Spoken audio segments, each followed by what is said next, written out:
Welcome to the Secret Keepers podcast with your host, Karen Zutleger. Join us as we uncover the hidden thoughts, stories, and moments that help bring light to the healing power of truth and examine how silence can affect us mentally, physically, and spiritually. We'll also share profound stories, interviews, and transformative narratives to help release ourselves from the hidden and step into healing towards inner peace, joy, and fulfillment. Now, here's your healing strategist and host, Karen.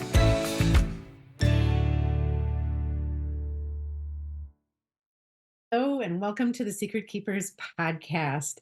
Today, my guest is Karen Fasulo, and I'm going to let Karen introduce herself and tell you what she does. Hello. Well, thank you, Corinne. It's such an honor to be here with you on your podcast. And I really want to thank you for creating this space for all of us to come and talk and share our stories. I am I don't know. How do I describe myself? I'm so many different things. I'm a mom. I'm a daughter. I'm a business owner, an entrepreneur, breathwork coach. I'm just so many different things. And it's interesting how the journey of life has created so many different identities into who I am. So it's I live in Canada. There's just so many different things. So that was a really long-winded answer to a very simple question. I would love for the audience to know what you are for me is you are a very special friend, and Karen's breathwork was my first journey of breathwork, and the healing that took place. I can remember, one of our very early in our sessions and having such a release of some trauma that was stored in my body. Waking up and seeing, kind of not waking up, but, opening my eyes again and looking and seeing that it was you gave me such comfort and peace, because it was like, here is this incredible woman, and she is guiding me through one of these really difficult moments in my life. And what an incredible blessing that was for me. So thank you for that. Oh, well, thank you. Thank you for sharing that with me, because when I get into my breathwork sessions, especially with the one-on-ones, I do find that it becomes more intuitive and more channeled. I wouldn't say that I channel a lot, that I am someone who gets those downloads, but in those moments, and especially with you and our sessions together, I could feel you. And Mhm. even though you weren't in my screen, you were laying down. I don't think I even saw you at all. I just felt you, and I could feel where you were going. And I just, sort of said to myself, like, just be the words, and just allow and be that space for whatever Corinne needs to go through in this moment, to allow her to be there. Yeah, it was so awesome, because I definitely, because it gave me goosebumps too, as you were saying it. It's like, it's definitely, right, it just moves through us. And it's such a gift when you can really tune into your body, Yeah. understand it.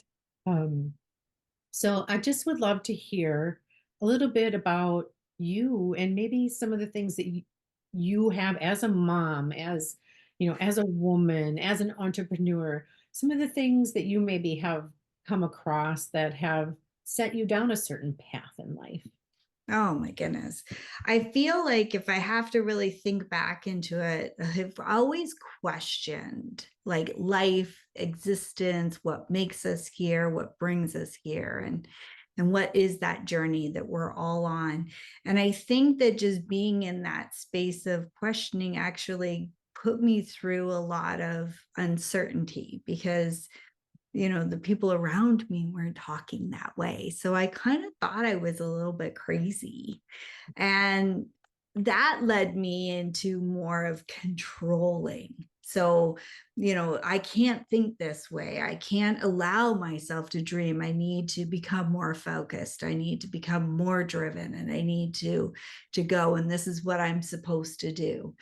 And right from where I was really young, and I always seem to have found, and people would say to me like, Karen, oh my goodness, like they would think she's got it all going on. She's so driven. She knows what it is that she needs to do. And I was always in my own head, so confused and scared and unsure. And whenever I would try to talk to people when I was younger, they didn't know how to have these conversations with me. And I don't think that it was really anything that was a bad thing, but it was just the way that the world was at that time. I remember when I was 18 is when I really started with severe panic and anxiety attacks. And I struggled with that until I was 21, until I finally couldn't take it anymore and went to my doctor and said, like, am I going crazy? Like, what is going on with me? I can't go to sleep. I can't do anything. I'm just, it doesn't feel right. And so my doctor did all of the medical tests and said, no, everything else, like you've got some things like low blood sugar and all that sort of stuff, which could help contribute to it. But for the most part, she says, I think you have phobias, and sent me to a support group for people with phobias. And I remember, because it was just so ironic, right? So it's in like a community center. We were meeting in the basement of a community center, and all the people around the table are all different people labeled with these phobias, when actually we now know it's anxiety disorder, agoraphobia. Like a lot of the mental health that we talk about openly, that we all know about right now, we were kind of hiding and creating our own little group in the basement of a community center, trying to share strategies with each other and support each other and understand each other. But I do have to say that it was in those groups at the age of 21 that I was first introduced to breathwork, as well as Wayne Dyer's Your Erroneous Zones, because I was so much younger than anybody else in that room. They felt like I could really, be a sponge of all of their knowledge. And I was so willing to not feel the way that I was feeling, that I was willing to try anything and everything. So I listened to tapes and practiced my belly breaths, and listen to at the same time the mantras, and reading and remembering the words in Wayne Dyer's book that, nobody can make you feel the way that you're feeling. The thoughts are just things that we just keep thinking. And if we can think one thought, then we can think another thought. And so I was willing to try that and change that. And as I was changing, as I was in my panic and anxiety attacks, I would tell myself, these are just thoughts. This is not real. And attach those to my inhale and my exhale. I was able to stop the panic attacks.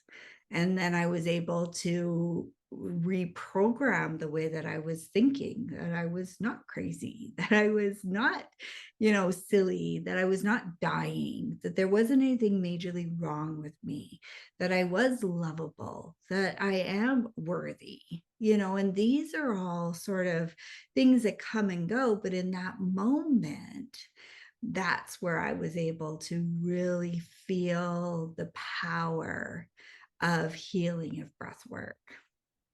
I love that so much. There's so much in there. There were so many juicy gold nuggets in there. And I'm like, oh my goodness, from the fact that you were able to make the choice, right? You were able to choose that in that moment. You were like, okay, this isn't real.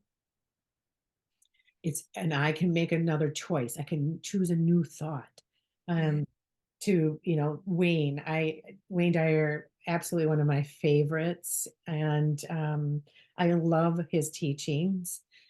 So much to glean from him.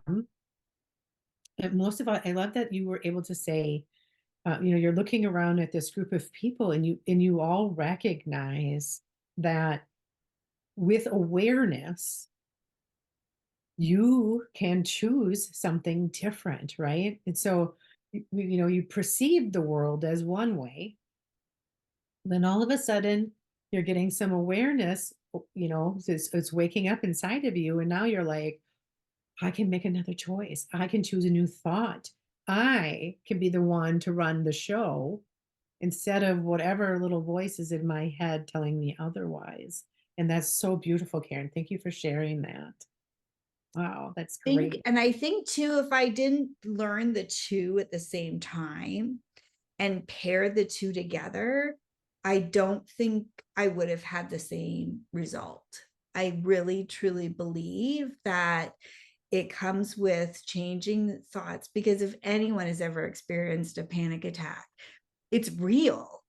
Like the symptoms, what you feel is real. The heart pounding, I could feel the blood going through my veins. I could feel the energy and the tingling in my head. Like it was all real physiological feelings. So just to say, oh, this isn't real, like it was almost like a lie to myself, because it is real. You are feeling it. What the difference is that the source is not, I'm not having a heart attack because my heart is wrong. I'm having a heart, I'm feeling the symptoms of it through a different source. So it's always finding what is that source. And for me, that was anxiety. So it was, when I was a teenager, there was a horrific accident and one of my best friend was killed. And just that whole getting the phone call in the middle of the night and just experiencing all that at such a volatile age. When I think back, what caused a lot of my panic attacks was when I went to bed, because what if I didn't wake up? And if I didn't wake up, then my parents would have to go through, and my friends would go through what we just went through. And now I know that was the trigger in my subconscious that was sending me throughout all of these anxiety and panic attacks. So understanding and knowledge and awareness is really the key. Now, I'm not 21 anymore. This happened a long time ago. It's been quite a journey, but what I'm excited about now is that the awareness and the conversations that everybody's having and the techniques that are out there and for anybody and everybody to pick up on is so available. When my daughter was going through anxiety and panic attacks, hers is different. She's autistic. She has learning disabilities. Her anxieties and was started before she even really could pair like an event to her anxiety. So it's different, but the same techniques has been able to really help her. We would sit and we would hold each other's hands and we would do belly breaths together and change our thoughts, right? So say different mantras as our inhale and, attach a release to the exhale just to be able to again, change that thought. And a lot of it, I am safe. I am okay. I am well. Those different things. So it works all over the place. I love it. And it's, the mind body connection, right? And regulating the nervous system. Yeah. You don't it's a subconscious thing. You mentioned that, right? That it's a moment that happened in our past, and the subconscious being like the apps that run that you leave open on your phone that you didn't shut, but that's like the subconscious mind. It's just running in the background, and that runs 95% of your thought processes, but yet most people don't know that. They don't have that awareness of that. And they believe that it's their thinking mind that's making choices or doing things. And that's only 5%. So, it's like, well, that's not really what's doing it. But back there, you had that this incident that happened in your past and it got stored, and the energy of it was put into your body, and the breath work helps release it. It helps that energy, that stuck energy, get moving, and then you can, through that repetition and through your mantras, you were able to move past it Yeah. and give it a new vibration in your body, so you wouldn't, necessarily have that heart pounding feeling anymore, and go into that fight or flight response when you started to feel, or the other, like shutdown, right? Some people go into a complete fawn and shut down in an anxiety situation. So I love that you were able to share that with your daughter. Mm-hmm. Yeah. There's a cycle being broken, right? There's a cycle you were able to, because of the knowledge that you gained, you were like, honey, I got you. Mom Yeah. knows what's going on here, and Yeah. this is what we can do about it. I love that. It's so Yeah. beautiful. They turn it back on me now. All three, I've been through it with all three of my daughters. And now whenever, like, if I'm like nervous about something, or, going to go on and do a speaking thing, or I'm like, I don't know, or I'm panicking, they're like, Mom, do your breathing. You'll be Yeah. fine. I'm just like, oh, okay. Yes. Yes. I definitely know that. I find that sometimes with the things I teach my husband, and I'm like, why did I teach you that again? Yeah. That's it. That's it. Mm-hmm. Oh, awesome. And, is there, if you were to give advice, to our listeners, and again, this is our opinions, Karen and I are not medical practitioners here. Right. However, we have lived experience, and, so if you are experiencing something, it's a good practice to go see your medical doctor. But Karen does have wisdom here. And so I would love for you to share with our listeners, just one piece of advice if they are struggling with anxiety, or anything else that could help them move forward. One simple thing. Mm-hmm. Yeah. So, wow, just one. That's it. So I think that the best thing that I can share is, inhale through the nose, right? Noses are for breathing and mouths are for eating. And if we just think about how we breathe every day, not necessarily when we sit down to do breath work, but when we're on our phone, when we're reading, when we're on our computer, when we're working, when we're thinking, like, is your mouth open? Are you mouth breathing?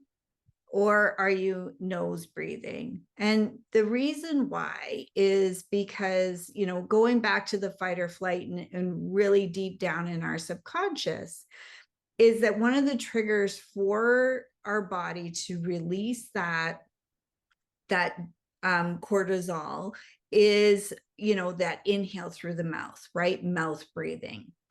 And so that, because when we think about it, what do we first do when we're angry or upset, right? When someone cuts you off, you're like, oh, right? That inhale through the mouth is that natural response. Okay. And so that triggers that cortisol to be pumping through, like your body's like, oh, we're in trouble. Boop, here you go. You need that energy. But when we're safe and when we're happy, we're like, right? That inhale through the nose. The inhale through the nose triggers the parasympathetic nervous system to kick in, which tells our body that we are safe. And it's like all that good, calming, stuff is all released throughout our body. So if anything that I can suggest to anybody is just notice how you're breathing and make sure that you're breathing in through your nose more than what you're breathing in through your mouth, the best that you can. Oh, I love that. And look at that. It's a free tip, and it's an easy tip, right? Yeah. Um, it's, it works. And I know it works. Mm-hmm. Yeah. And belly breaths, right? Like, how do we draw the air in using our abdomen, right? Use diaphragmatic breathing, making sure that, the air is going all the way into our lungs.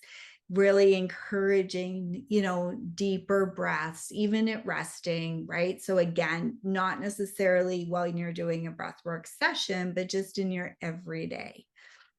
How can I sit and maybe get like a couple of good deep belly breaths in? Is it when I'm sitting waiting at a traffic light? Can I sit and do like some belly breaths, and just giving us that oxygen to be able to fill our blood with good clean oxygen, so that we got enough to go throughout the day, which is really great. So great. I just think we forget. We get so caught up in our tasks. Mm-hmm. We get, just so caught up in the emotion Yeah. that we get to breathe. And Yeah. it sounds almost ridiculous, but we need to be reminded, or to just even to sit up straight so that the body can breathe right. Yes. So important. And, so simple, but yet it can be so difficult at the same Yeah. time. So Karen, if the audience would like to reach out to you and have a private breathwork session or any of the other goodies that you have to offer, can you just please tell them, how they can find you? Yeah, for sure. So you can find me on my website, and I think we'll probably put it down because it's karenannefasulo.com. And on there's some downloads for some free goodies for breath work, why you would want to breathe properly. If they want to reach out to me at karenannefasulo.com, I can send you an MP3 of a free Samavriti breath work, which is the box breathing. It's 5 minutes. So you can do as like a little simple reset if you want, or just right before you go to bed, just listen to it, and helps breathe and get your breath patterns into a calm state before you go to bed. It's really good. Beautiful, beautiful. Well, thank you so much for joining me today and for being with us all and for sharing your beautiful light and your wisdom with us. We really appreciate you being here today. Well, thank you for having me. It's been such an honor to be considered to be a guest on your show and to share this experience with you. Thank you.